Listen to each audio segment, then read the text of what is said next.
Giza का महान pyramid दुनिया के 7 अजूबों में से एक, सदियों से रहस्यों में घिरा हुआ है।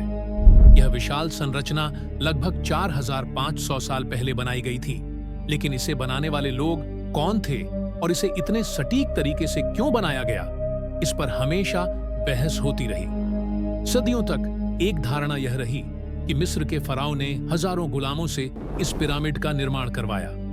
यह विचार मुख्य रूप से प्राचीन यूनानी इतिहासकार हेरोडोटस की लिखी बातों और बाद के कुछ स्रोतों से आया, लेकिन अब हाल ही में की गई एक क्रांतिकारी पुरातात्विक खोज और खगोल शास्त्रीय विश्लेषण ने इस धारणा को पूरी तरह बदल दिया है और साथ ही यह सवाल भी खड़ा कर दिया है कि क्या इन पिरामिडों के पीछे सिर्फ इंसानों का हाथ था या कुछ और भी। प्रसिद्ध मिस्रविद डॉक्टर जाही हवास और उनकी टीम ने गीजा के महान पिरामिड के भीतर और आसपास किए गए वर्षों के अध्ययन के बाद साबित किया कि इस अजूबे का निर्माण गुलामों ने नहीं, बल्कि उच्च प्रशिक्षित पेशेवर और वेतन भोगी मजदूरों ने किया था, जो इस काम में गर्व महसूस करते थे। लेकिन सबसे चौंकाने वाली बात यह है कि पिरामिड का डिजाइन और उसकी स्थिति खगोलीय दृष्टि से ओरायन नक्षत्र के 3 मुख्य तारों अलनिताक, अलनिलम और मिंटका के साथ पूरी तरह मेल खाती है। यह संयोग मात्र है या प्राचीन निर्माताओं के पास ऐसी खगोलीय जानकारी थी जो आमतौर पर आधुनिक उपकरणों के बिना संभव नहीं।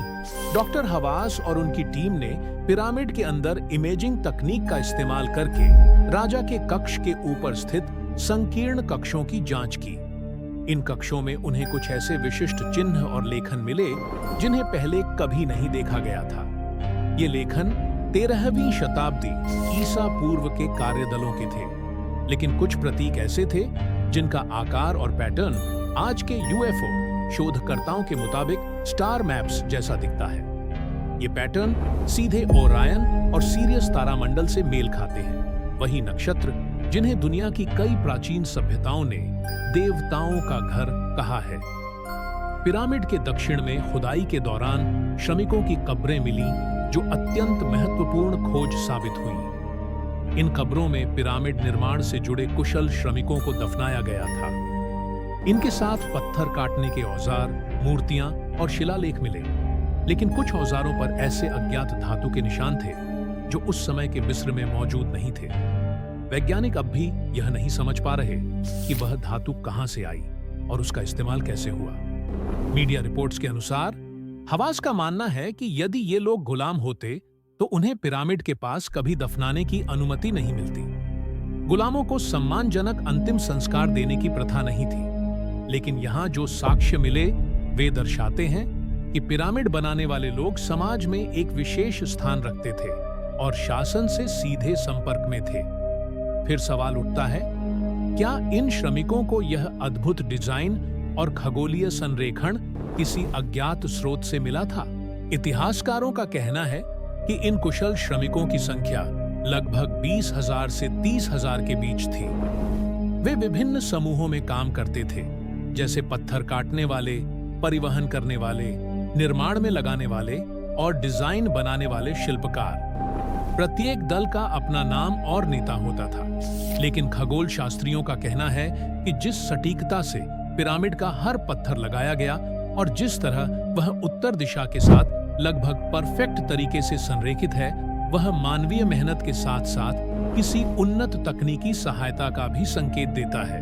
क्या यह संभव है कि प्राचीन मिस्रवासी आकाश से आए मेहमानों से प्रभावित या प्रशिक्षित थे?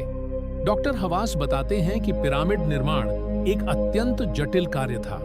विशाल पत्थरों को खदानों से निकालकर नील नदी के जरिए निर्माण स्थल तक लाना, फिर उन्हें सटीक कोण और आकार में काटना, यह सब अद्भुत इंजीनियरिंग कौशल मांगता है। लेकिन जब हम इसमें ओरायन बेल्ट के तारों के साथ सटीक मेल को जोड़ते हैं, तो यह सवाल और गहरा हो जाता है कि आखिर प्राचीन मिस्रवासियों को यह ज्ञान कहां से मिला।